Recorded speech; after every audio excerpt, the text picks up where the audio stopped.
and let us all do we can to build a better future. Right. I finally want to end this with a report, something that has often been a real concern of mine. I don't tend to get into these types of topics, but a federal judge has ruled that the U.S. Air Force bears a majority of the responsibility for a 2017 mass shooting at a church in Sutherland Springs, Texas, because the Air Force failed to enter information about the shooter's criminal background into a database used for gun purchases. In fact, the judge said the Air Force bore 60% of the responsibility for the shooting.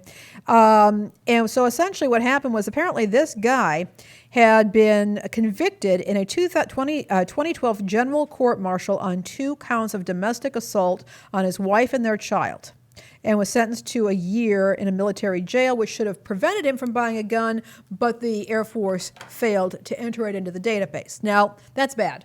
It's bad. But I want to point this out, that a lot of these mass shooters do have a history of domestic violence.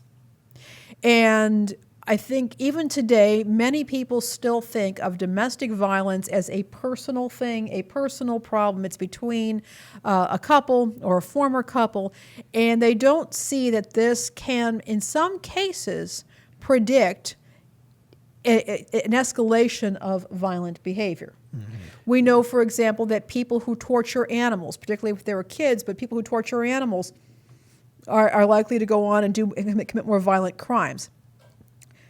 We have to start taking these things seriously. We have to start taking these things very seriously.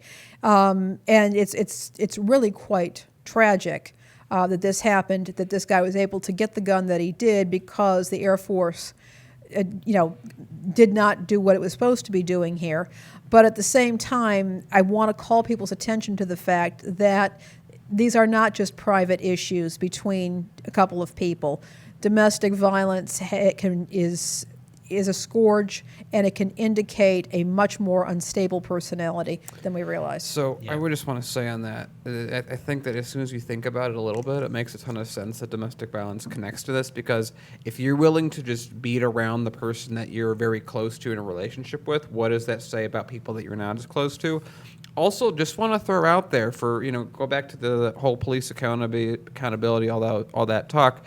I don't remember if it's number one, but I think police are in, at least, if they're not number one, like the top 10 profession that has the most domestic abuse, which I think going exactly along this same line with the Air Force, it says a lot